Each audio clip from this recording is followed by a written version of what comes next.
بسم الله الرحمن الرحيم. الحمد لله رب العالمين، وصلى الله وسلم وبارك على نبينا محمد وعلى آله وصحبه أجمعين، ما بعد.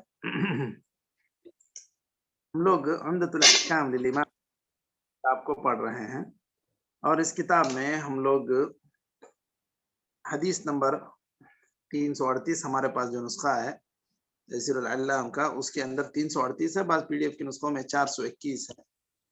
حدیث کتاب القصاص آخری 2-4 حدیث ہیں۔ اس کتاب القصاص کو ہم لوگ مکمل کرنے جا رہے ہیں۔ جی شیخ پڑھیں۔ نحمده ونصلي على رسوله الكريم أما بعد. وعن أبي هريرة رضي الله عنه قال: لما فتح الله تعالى على رسوله صلى الله عليه وسلم مكة قتلت هذيل رجلا من بني ليث بقتيل كان لهم في الجاهلية، فقام رسول الله صلى الله عليه وسلم فقال: إن الله عز وجل قد حبس عن مكة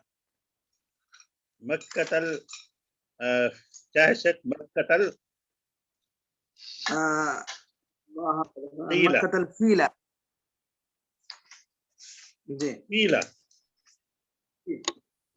وسلط عليها رسوله والمؤمنين، وإنها لم تحل لأحد كان قبلي ولا تحل لأحد بعدي، وإنما أحلت لي ساعة من نهار، وإنها ساعتي هذه حرام لا يعضد شجرها ولا يقتل خلالها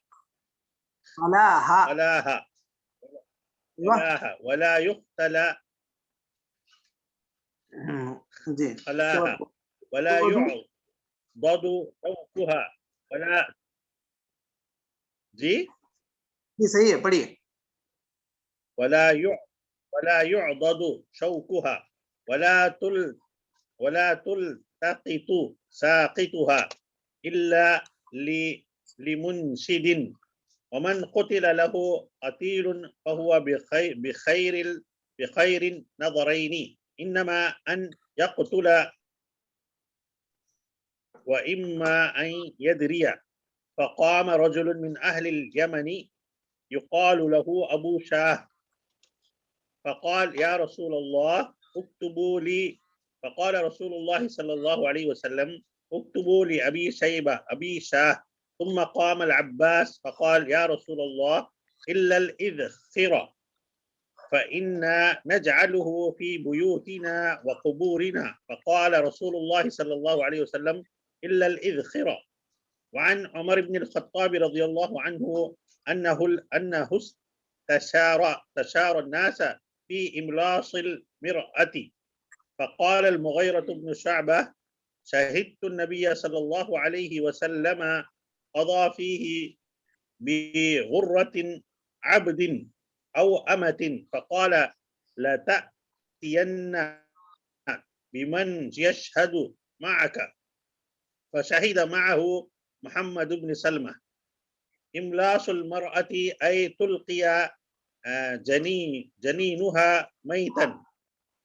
وعن أبي هريرة رضي الله عنه قال: اقتتلت امرأتان من هذيل فرمت إحداهما الأخرى بحجر فقتلتها وما في بطنها، فاقتصموا إلى النبي صلى الله عليه وسلم إلى النبي صلى الله عليه وسلم، فقضى رسول الله صلى الله عليه وسلم أن دية جنينها قرة عبد أو وليدة، وقضى بدية المرأة على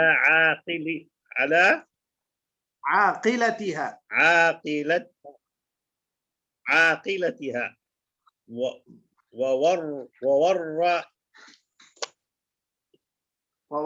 وورثها ولدها ومن معهم ومن معهم فقام حمل بن النابغة الهذيلي فقال يا رسول الله كيف أغرم من لا يشرب ولا أكل ولا نطق ولا استهل فمثل ذلك يطل فقال رسول الله صلى الله عليه وسلم إنما هو من إخوان الكهان من أجل سجعه الذي سجع. کافی ہے شیخ؟ کافی اللہ تعالی علی خیر خلقه محمد وعلى آله وصحبه أجمعين. بسم الله الرحمن الرحيم. الحمد لله رب العالمين وصلى الله وسلم وبارك على نبينا محمد وعلى آله وصحبه أجمعين. أما بعد، ہم لوگ عمدۃ الاحکام للامام المقدسی اس کتاب کو پڑھ رہے ہیں، اور اس میں ہم لوگ کتاب القصاص میں کچھ آخری حدیثیں پڑھ رہے ہیں. سب سے پہلی حدیث یہاں پر جو ہے، حدیث نمبر ہمارے نسخے میں 338 ہے، بعض پی ڈی ایف کے نسخوں میں 421 ہے.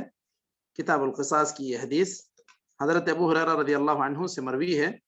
اس میں نبی کریم صلی اللہ علیہ وسلم جب مکہ فتح کیے تو وہاں پر قبیلہ حذیل نے قبیل بنی لیث کے ایک آدمی کو قتل کیا. کس عوض میں؟ ان کا ایک قتل ہوا تھا، ان کے قبیلے کا ایک قتل ہوا تھا ان کے ذریعے سے. کان لہم فی الجاہلیہ، اسلام سے پہلے کی بات ہے، وہ یاد رکھے تھے وہ لوگ. تو آپ صلی اللہ علیہ وسلم نے اس کے بعد بتلایا. ٹھیک ہے، اب یہ مکہ اور اللہ تعالیٰ نے جو حرم کو ایک امن کی جگہ بنایا ہے، یہاں پر خون بہانا یہ سب درست نہیں ہے. اس کے لیے آپ صلی اللہ علیہ وسلم نے کہا کہ دیکھو، مکہ سے اللہ تعالیٰ نے ہاتھیوں کا جو قافلہ آیا تھا ابرہہ کی طرف سے مکے میں خون خرابہ کرنے کے لیے یا بدامنی پھیلانے کے لیے، اللہ تعالیٰ نے اس کو روک لیا. وسلط علیہا رسولہ والمؤمنون، وہاں اللہ والمؤمنین، اور یہاں اللہ تعالیٰ نے اب اس کے اوپر غلبہ عطا کیا ہے. مکے پر اللہ تعالیٰ نے مومنوں کو اور اللہ کے رسول صلی اللہ علیہ وسلم کو مکے پر غلبہ عطا کیا. اب نہ یہ پہلے کبھی یہاں پر خون خرابہ کرنا ہے، بدامنی پھیلانا حلال تھا، نہ میرے بعد یہ چیز حلال ہوگی. تو مطلب یہ کہ حرم جو ہے وہ پرامن جگہ رہے گی جیسے پہلے تھی. اب میرے لیے، یا جب مکہ فتح ہوا اس وقت صرف ایک چھوٹی گھڑی یا ایک چھوٹا وقت تھا جس کے اندر اللہ تعالیٰ نے وہاں پر اس کی اجازت دی تھی. جو بہت بڑے بڑے مجرم تھے ان کو حدود حرم کے اندر مارا گیا، وہ بس ایک تھوڑا سا وقت تھا. وَإِنَّهَا سَاعَتِي هَذِهِ حَرَامٌ، پھر اب اس کے بعد اس کی حرمت جیسے تھی ویسے ہی لوٹ آئی ہے. اس وقت یہ حدود حرم، یہ مکہ پرامن شہر ہے. لا يعضد شجرها، یہاں جو حدود حرم ہے اس کی حرمت کا تقاضا یہ ہے کہ یہاں کے درخت نہ کاٹے جائیں، نہ اکھاڑے جائیں. ولا يختلى خلاها، وہاں کی گھاس بھی نہ ختم کی جائے، نہ اٹھائی جائے یا نہ اکھاڑی جائے. اختلا یختلی کہتے ہیں اصل میں اکھاڑنے کو، جو چیز رطب ہوتی ہے، تازہ ہوتی ہے، اس کو. عضد الشجرہ یا قطع الشجرہ کہہ لیں، کیونکہ وہ جو چیز سخت ہو گئی، جو سخت ہو گیا درخت، اس کو کاٹا جاتا ہے.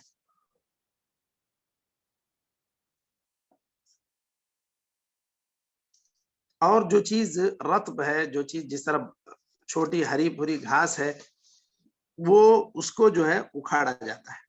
ولا يعضد شوكها، یہاں اگر کوئی چیز کاٹے بھی ہیں تو بھی اس کو بھی نہیں اکھاڑنا چاہیے. ولا تلتقط ساقطتها، اگر حرم کے اندر حج میں یا جو حدود حرم ہے اس کے اندر اگر کوئی چیز پڑی بھی ہے، گری بھی ہے، تو اس کو اٹھانا بھی درست نہیں ہے. کون اٹھائے گا؟ اٹھائے گا تو وہی انسان جس کو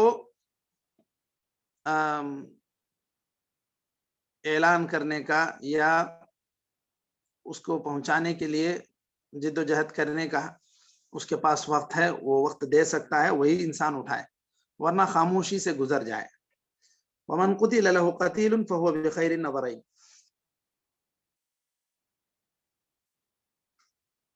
اگر یہاں پر کسی کا خون ہوا تھا، کسی کے انسان کو مارا گیا، تو وہ یہ کب کہہ رہے ہیں اللہ کے رسول؟ مکے جب مکہ فتح ہوا اس وقت کی بات ہے.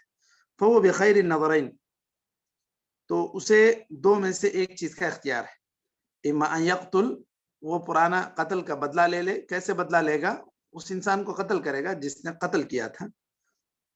وَإِمَّا أَن يُفْدَى، یا پھر اس کا وہ فدیہ دیا جائے گا، اس کو دیت دی جائے گی 100 اونٹ. فَقَامَ رَجُلٌ مِّنْ أَهْلِ الْيَمَنِ يُقَالُ لَهُ أَبُو شاہ، یمن کے ایک صاحب تھے، انہوں نے کہا اللہ کے رسول یہ ساری چیزیں مجھے نوٹ کر کے دے دیجیے، لکھوا دیجیے مجھے. تو آپ صلی اللہ علیہ وسلم نے کہا بھائی لکھ دو، ان کے لیے لکھ کر یہ ساری چیزیں انہیں عطا کر دو. اسی حدیث سے عموماً قرآن اور حدیث کو لکھ کر محفوظ کرنے کی دلیل لی جاتی ہے، ورنہ آپ صلی اللہ علیہ وسلم نے لا تکتبوا عنی غیر القرآن یہ کہا تھا اس وقت جب ابھی بالکل ابتدائی اسلام میں کہیں لوگ قرآن حدیث جو بھی آپ صلی اللہ علیہ وسلم کہہ رہے ہیں سب ملا کے لکھ نہ دیں، خلط ملط نہ کر دیں. اس اعتبار سے آپ صلی اللہ علیہ وسلم نے منع کیا تھا لا تکتبوا عنی غیر القرآن. آپ صلی اللہ علیہ وسلم نے کہا تھا کہ قرآن کے علاوہ میرے سے کچھ مت لکھو. پھر آپ صلی اللہ علیہ وسلم نے اجازت دی حدیث کو بھی لکھنے کی. دیکھیے یہ ساری چیزیں حرم کی حرمت کو آپ صلی اللہ علیہ وسلم نے بیان کیا. اب اس کو ایک صحابی نے اس کو نوٹ کر کے محفوظ کرنا چاہا تو آپ صلی اللہ علیہ وسلم نے کہا ٹھیک ہے ان کو نوٹ کر کے دے دو. تو اس سے پتہ چلتا ہے کہ حدیث کی کتابیں مرتب کی جا سکتی ہیں، ان کو نوٹ کر کے محفوظ کیا جا سکتا ہے، بلکہ کیا جانا چاہیے.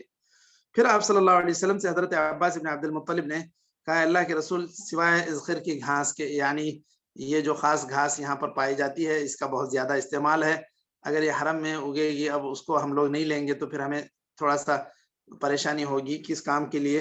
ایک تو قبروں میں بھی استعمال ہوتا ہے، گھروں کی چھت میں بھی یہ گھاس استعمال ہوتی، اس کی ایک اجازت دے دیجیے. تو آپ صلی اللہ علیہ وسلم نے کہا ٹھیک ہے الا الاذخر، اس کو نکالا جا سکتا ہے. اس کے علاوہ دیگر گھاسوں کو نہیں نکالا جائے گا. یہاں پر بعض کلمات کے پہلے معانی ہیں وہ دیکھ لیں، خاص کچھ مشکل کلمات ہوں تو ہی اس کو ذکر کرتے ہیں ہم لوگ، ورنہ تو ایسے ہی بڑھ جاتے ہیں. حذیل تو یہ تو ایک قبیلہ تھا معروف ہے. لیث یہ اسی لیث ابن ابی بکر کی طرف منسوب یہ ایک قبیلہ ہے مضر ہی کے قبائل میں سے. تو ان کا ایک انسان جو ہے قتل کیا گیا تھا، تو ان کا ایک انسان قتل کیا تھا، بنو لیث کا ایک انسان قتل کیا تھا حذیل کے ایک آدمی کو. اس کے بدلے میں حذیل والوں نے بدلہ لیا، ان کے ایک آدمی کو ختم کر دیا. لا يعضد شجرها کہیں گے تو لا يقطع، لا يعضد کے معنی لا يقطع. لا يختلى خلاها، لا يختلى اکھیڑ لینا. یجز یا یقطع کہہ سکتے ہیں، یجز کہتے ہیں ایسے اوپر اوپر سے بھی نکال لینا. اور الخلا، خلا کہیں گے الرطب من الحشیش، یعنی کچی گھاس، تازہ گھاس. منشد کہتے ہیں لمنشد معرف علی اللقطہ، یہ جو چیز گری پڑی تھی وہ کس کی ہے پہنچانے کے لیے وہ کوشش کر سکتا ہے، ندا لگا سکتا ہے، اپنے پاس محفوظ رکھتا ہے. یہ ساری چیزیں ہیں.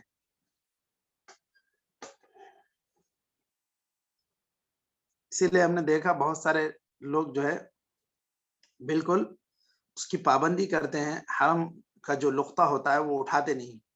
ہم لوگ میدان عرفات میں دیکھے کہ کئی اچھی اچھی گھڑیاں گری ہوئی ہیں، پتہ نہیں کہ بیلٹ ٹوٹ کے گرا یا وہ کسی اور نیت سے وہ رکھ کے بھول کے چلا گیا. ایسی چیزیں، قیمتی چیزیں پڑی ہوئی تھی، کوئی دیکھ نہیں رہا تھا اس کو. اور بہت یعنی کہ بہت ساری چیزیں اس طرح کی دیکھنے میں آئی. تو اصل میں حدود حرم کی حرمت کا یہ تقاضا ہے، لوگ باقاعدہ اس کا خیال کرتے ہیں، اٹھاتے نہیں ہیں. باقاعدہ اس کے لیے جو الگ ادارہ بنا ہوا ہے وہ لوگ اس کی اپنی ذمہ داری پوری کرتے ہیں.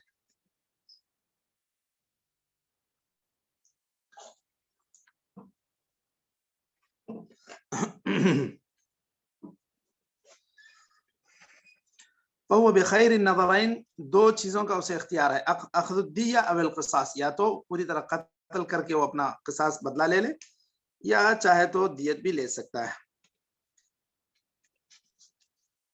ابو شاہ یہ ایک یمن کے صحابی تھے، ان کا نام ہے الادخر. یہ ایک قسم کی گھاس ہے جو خاص وہاں پر مکے میں پائی جاتی ہے، اچھی خوشبو اس کی ہوتی ہے، چھوٹے چھوٹے یہ پودے ہوتے ہیں.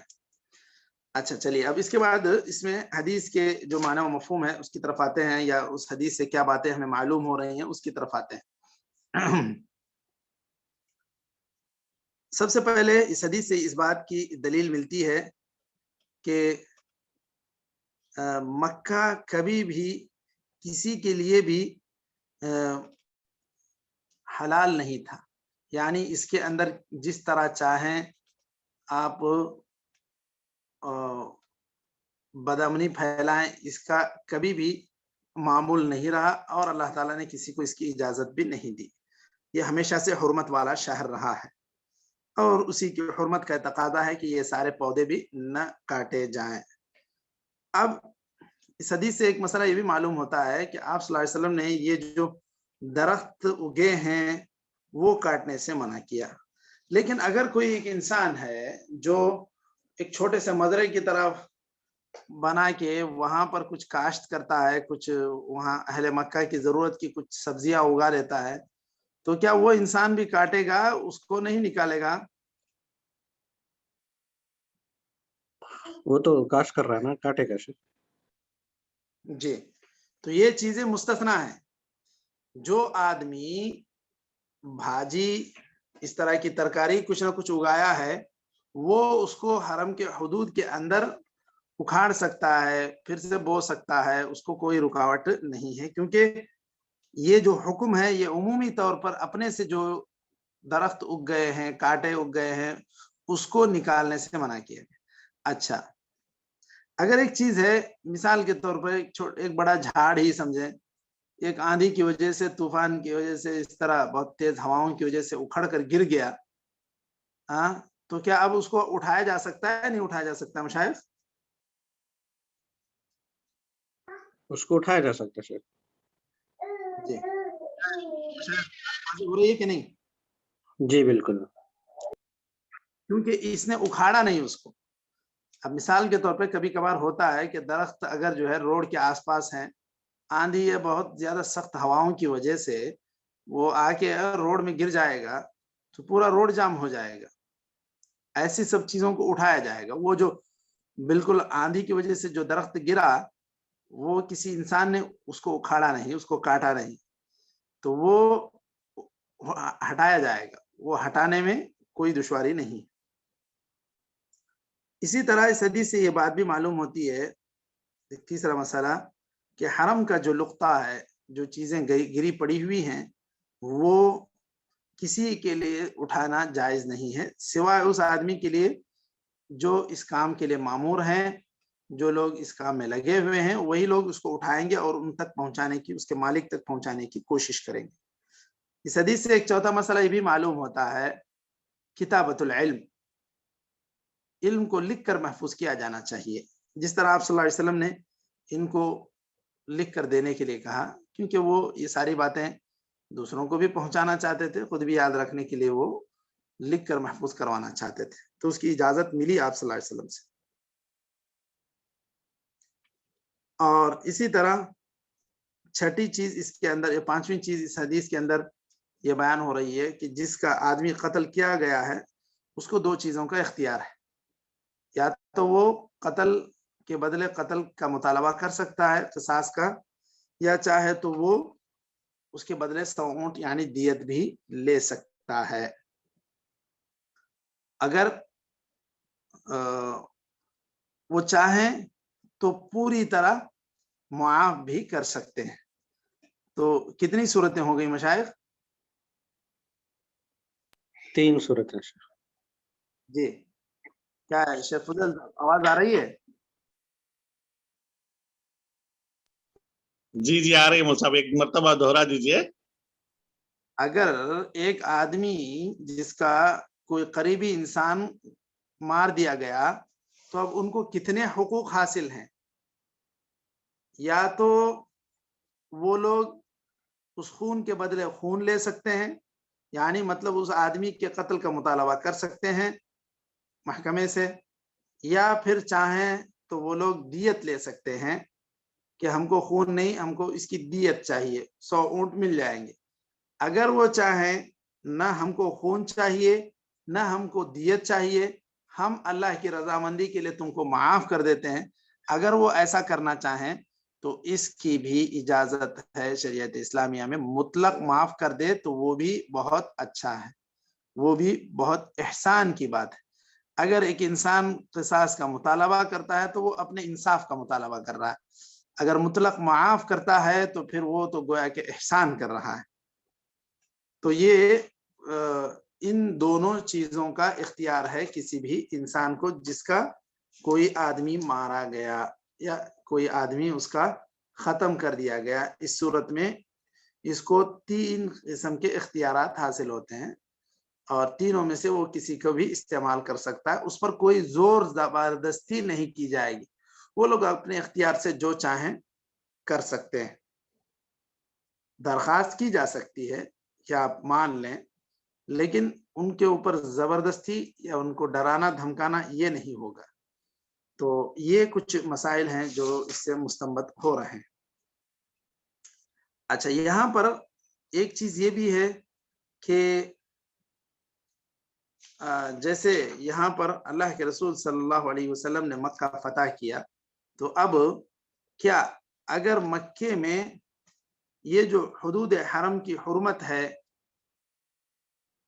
اس کا تقاضا ہے کہ وہاں پر کسی کو مارا نہ جائے اور وہاں نہ خون خرابہ ہو، نہ وہاں گولی چلے، ایسی کوئی بات نہ ہو۔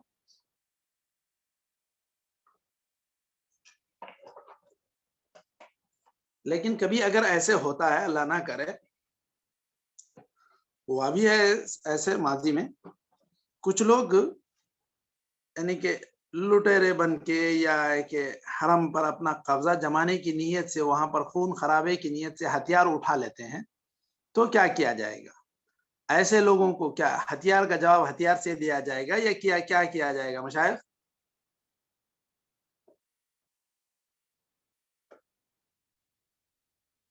حدود حرم کے اندر کی بات میں پوچھنا چاہ رہا ہوں۔ پھر سے سوال دہرائیں شیخ۔ نہیں، اگر حرم کے حرمت کا تقاضا یہ ہے کہ وہاں خون خرابہ نہ ہو، لیکن اگر کچھ باغی لوگ اس طرح جمع ہو جائیں اور وہ نمازیوں کو تکلیف دینے کے لیے یا کسی اور سیاسی اغراض و مقاصد کے تحت ہتھیار اٹھا لیں حرم میں، تو کیا کیا جائے گا؟ کیا ان کے ہتھیار کا جواب ہتھیار سے دیا جائے گا گرچہ کہ خون خرابہ ہو جائے، یا پھر ان کے ہتھیار کے مقابلے میں خاموشی اختیار کی جائے؟ کیا کیا جائے گا؟ مقابلہ کیا جائے گا شیخ، گرچہ کہ خون خرابہ ہو جائے۔ جی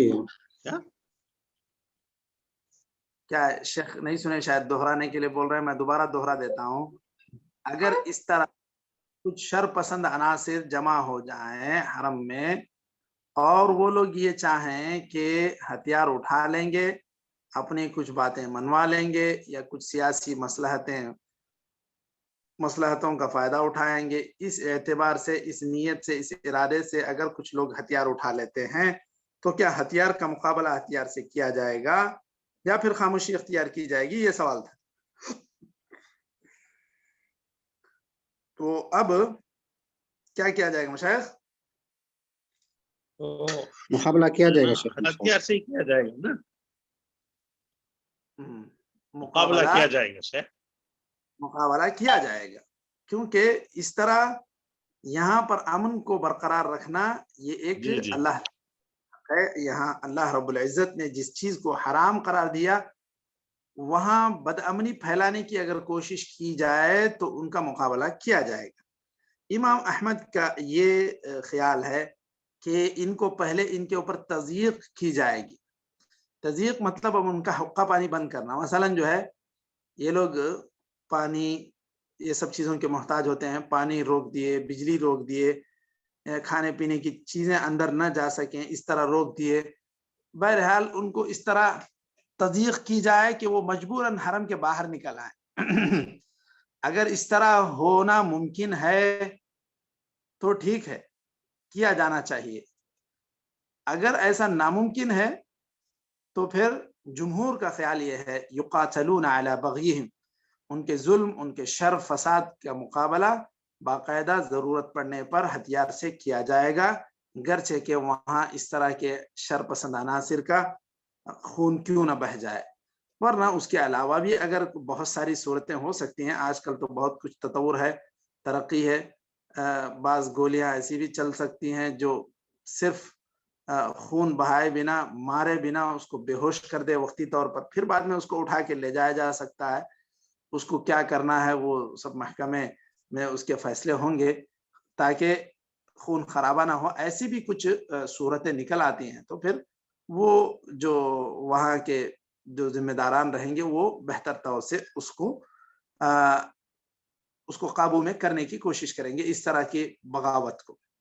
تو یہ مکے کے اندر کسی بھی باغی کو یا بدامنی پھیلانے والے کے لیے اس کو چھوٹ نہیں دی جائے گی۔ وہاں پر امن برقرار رکھنے کے لیے جو صورت ممکن ہو اس کو اختیار کی جائے، اس کو وہ صورت اختیار کی جائے گی۔ یہی جمہور کا موقف ہے۔ بس امام احمد وغیرہ نے جو بات کہی کہ اگر ممکن ہو تو اس کو تضییق کر کے ان کو باہر وہاں سے نکالا جائے، نہ اگر ایسے ممکن نہیں تو یہ جمہور کا موقف ہے کہ ان لوگوں کے ساتھ قتال کیا جائے گا۔ تو یہ ایک حدیث مکمل ہوئی۔ اس کے بعد انشاءاللہ 339 حدیث نمبر ہم لوگ کل پڑھ لیتے ہیں۔ نکتفی بہذا القدر وصلی اللہ وسلم وبارک علی نبینا محمد وعلی آلہ وصحبہ اجمعین۔ آج ایک ہی حدیث پر اکتفا کر لیتے ہیں۔ نکتفی بہذا القدر صلی اللہ وسلم وبارک علی نبینا محمد وعلی آلہ وصحبہ اجمعین۔ والسلام علیکم ورحمۃ اللہ وبرکاتہ۔